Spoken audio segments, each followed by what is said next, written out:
pero sin embargo, a partir del momento en el que se pronuncian en última instancia los tribunales electorales, todo vuelve a la normalidad. Puede haber resistencias, pueden haber manifestaciones, pueden haber desde luego los contendientes que no están conformes con los veredictos oficiales, pues hacen el papel de presentar las impugnaciones y les dan seguimiento y van llevando a cabo toda la defensa jurídica de esas elecciones. Sin embargo, aún en resultados cerrados, considero que uno de los logros de la justicia electoral en nuestro país se ve reflejado precisamente en el hecho de que una vez que los órganos jurisdiccionales se pronuncian respecto de los resultados en definitiva de una elección, todo vuelve a la normalidad. Y eso precisamente frente a las elecciones más importantes del país que tuvimos oportunidad de presenciar, pues se vio reflejado precisamente a partir de que se califican las elecciones. En un esquema de calificación mixta de las elecciones que vive nuestro país, en donde las autoridades administrativas celebran cómputos, celebran los respectivos cómputos, declaran la validez de las elecciones y entregan las constancias de mayoría, un número importante de elecciones quedaron resueltas por la vía administrativa. También este proceso electoral nos demostró que aquellos casos en donde se buscó, ya sea a través de las autoridades locales y del Tribunal de Órganos Federales, cuestionar la validez de alguna elección, pues también fue posible ver que en términos del 60 de la Constitución se pudo complementar debidamente este proceso de calificación mixta. En un primer momento, las autoridades electorales administrativas procedieron a calificar la elección y en caso de impugnaciones fueron los órganos jurisdiccionales los que validaron, en este caso, los procesos electorales correspondientes. Y aquí es donde precisamente se da y podemos, al paso del tiempo y a finales del mes de noviembre del año 2018, podemos observar que fue posible el cumplimiento y la realización de este proceso en estos términos. Me queda muy poco tiempo, solamente quiero ocupar estos últimos minutos que me quedan para hablar precisamente de que el medio de impugnación que más se promovió ante todas, por lo pronto, por lo que hace el Tribunal Electoral del Poder Judicial de la Federación, fue el juicio para la protección de los derechos político-electorales. Un juicio que surge a partir del año de 96, como una necesidad de que, aparte de reconocer los derechos políticos electorales, buscar una vía que legalmente tutelara estos derechos políticos.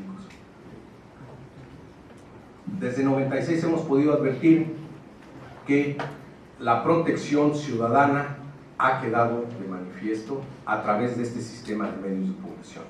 Hoy en día el derecho a votar lo tenemos muy claro, es un derecho que en caso de que pueda existir algún acto de la autoridad que atente contra esta posibilidad de un ciudadano de acudir a emitir su voto, existen los mecanismos muy claros y precisos para precisamente restituir en este derecho político a los ciudadanos. El derecho a ser votado incluso podríamos considerar que a partir del 96, cuando surge como la necesidad de garantizar que los ciudadanos que quisieran acceder a un cargo de elección tuvieran una protección, hoy en día y a través de toda la actuación de las autoridades electorales se ha desarrollado y hay una cantidad importante de modalidades para proteger este derecho a ser votado. Desde la participación en los procesos internos, para participar en condiciones de igualdad, en condiciones paritarias, el derecho a que si obtienes la postulación por tu partido político, seas registrado ante la autoridad correspondiente. El derecho a llevar a cabo una campaña electoral con un mínimo de condiciones que te permita contender en condiciones de igualdad. El derecho a que si obtienes el mayor número de votos, puedas obtener tu constancia de mayoría, puedas acceder al cargo. Y si existe algún elemento que impida ese acceso al cargo, existe una protección a través de este medio de impugnación. El derecho no solo de acceder al cargo, sino de desempeñarlo con un mínimo de condiciones, un mínimo de derechos, y además el derecho a permanecer en el cargo, con la remuneración que corresponda a esta actividad que desempeñas. Como vamos a advertir, de 96 a la fecha, todas las modalidades de protección de este derecho político a ser votado se han extendido de una manera importante.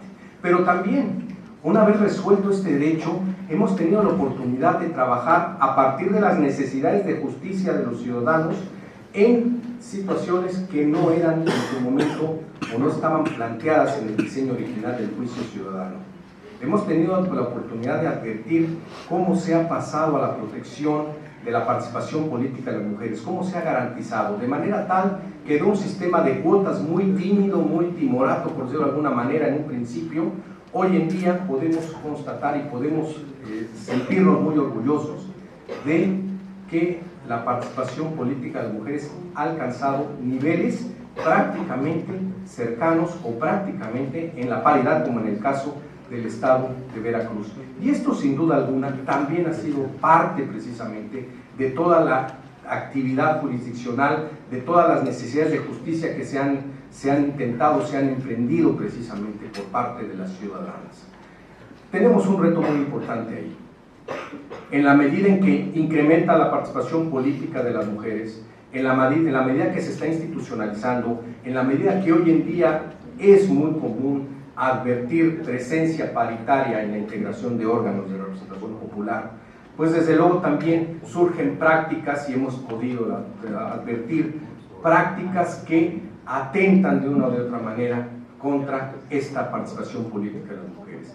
Veladas, hoy en día el llevar a cabo acciones de poder por parte de una mujer, pues también puede ser objeto de una serie de mecanismos, una serie de prácticas que busquen intimidar, que busquen menoscabar, que busquen evitar o incluso hacer un lado a una mujer que desempeña estas actividades de poder. Por eso también uno de los grandes retos que presenta este juicio ciudadano hoy en día será precisamente el fortalecer, buscar las acciones legislativas necesarias para que los órganos electorales tengamos la oportunidad de sancionar toda aquella actividad o toda aquella conducta despreciable que implique violencia política en razón de género. Las autoridades jurisdiccionales hemos avanzado caminos muy importantes en ese terreno, pero sí se hace necesario que el legislador trabaje un poco más en esta medida en estas formas para garantizar una adecuada defensa de una mujer que se encuentre siendo objeto, sea víctima de estas conductas. El sistema probatorio tendrá que ser fundamental. Necesitan ampliarse las posibilidades de prueba. Es difícil considerar que existen elementos para probar, lamentablemente, una circunstancia de violencia política de género. Desde luego, quienes agreden, quienes actúan en estas circunstancias, no lo hacen a la luz, lo hacen veladamente, lo hacen subrepticiamente, tratando de evitar que parezca una circunstancia de violencia política en razón de género. Nuestro legislador tendrá que trabajar en aspectos muy importantes para flexibilizar la prueba de estos hechos. Tenemos los ejemplos de la materia penal, pueden ayudar, pueden buscar canales de probatorio, canales de manera que permitan que las mujeres puedan tener elementos adicionales o que incluso los juzgadores podamos tener alguna manera adicional para constatar estos hechos de violencia. Por lo menos elementos preventivos, elementos preventivos serían muy importantes para poder trabajar este tipo de casos. Y aquí tenemos un reto muy importante. El juicio ciudadano, como podemos ver, no solamente hoy en día garantiza el derecho a votar, a ser votado, garantiza acceso, permanencia de candidatos, garantiza que las mujeres precisamente hoy en día actúen en condiciones de paridad, también garantiza la protección de grupos vulnerables. Hemos podido advertir y a lo largo de la sentencia hemos tenido la posibilidad de emitir criterios con perspectiva multicultural. Hemos tenido esa oportunidad de hacer realidad muchos derechos de quienes históricamente se han encontrado en condiciones difíciles para poder llevar a cabo el desempeño de sus actividades.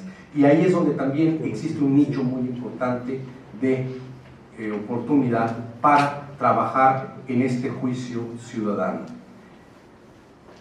Quizá el reto más importante que tiene en este momento la justicia electoral, pues es el hecho de que se actualice la Ley General del Sistema de Medios de Información. Esta ley data del 22 de noviembre de 1996. Al día de hoy, prácticamente a 22 años de haberse promulgado, las condiciones que en su momento políticas y sociales de la protección de los derechos políticos electorales han cambiado radicalmente. No estamos en las mismas circunstancias del 96 al día de hoy. Y ahí es donde se tendrá que trabajar precisamente en la actualización de esta ley, utilizar mecanismos más eficaces que hoy en día tenemos a nuestro alcance a través del uso de las tecnologías para lograr la comunicación entre los tribunales y los justiciables, erradicar al máximo los tiempos para la solución de todas las impugnaciones. Ese es un reto importante. Desde luego, como Tribunal Electoral también, aparte de buscar esta posibilidad de que se actualicen las leyes, la legislación adjetiva en materia electoral, pues también es muy importante el aspecto de clasificación de los criterios de jurisprudencia. Surgieron muchos criterios muy novedosos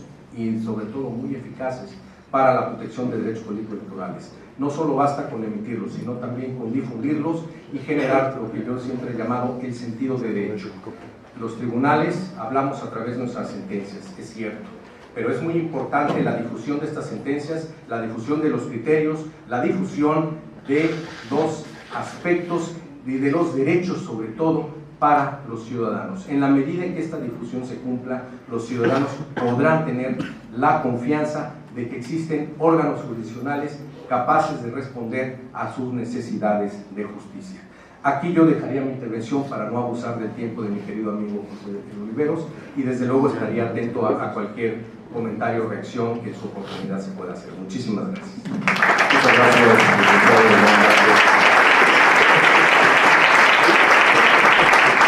Si usted lo permite, habría cabida para 2 preguntas y por consiguiente para 2 respuestas. ¿Alguien desea hacer alguna pregunta? Licenciada, adelante. Sí, claro. Muchísimas gracias, muy buenos días, magistrado presidente de la Sala Regional. Antes que nada, es un tema muy importante en el cual estamos hablando sobre la reflexión sobre el proceso electoral 2017-2018. No hay que dejar pasar, efectivamente, que en la elección 2017-2018, Veracruz tuvo elección extraordinaria, en la cual tenemos el caso de Emiliano Zapata. En este caso, usted hizo un voto particular, efectivamente, porque el Tribunal Electoral dice que no se tenía que anular la elección, en el cual la Sala Regional hace una contradicción de leyes. Cuando sale una sentencia por parte del tribunal, la Sala Superior, diciendo que no puede existir una contradicción de leyes. Entonces sí me gustaría escuchar su reflexión sobre este tema en específico, porque sí defiende usted su voto particular, y yo lo leí a conciencia, porque estaba efectivamente el caso Alejandro, el cual usted hace mención también, en el cual no tenía que verse anulada esta elección. Es cuanto, muchísimas gracias. Claro que sí. Bueno, trataré de ser muy breve, pero bueno, el caso de Emiliano Zapata tuvo una particularidad desde mi punto de vista que fue trascendente. Se trataba de un proceso interno para definir candidatos por la coalición Acción Nacional del Partido de la Revolución Democrática. En ese proceso interno no fueron suficientes las instancias partidistas y hubo necesidad de acudir al órgano jurisdiccional.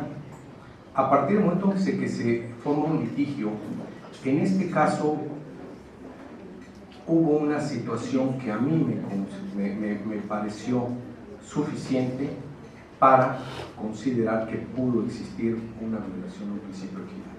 ¿Cuál fue?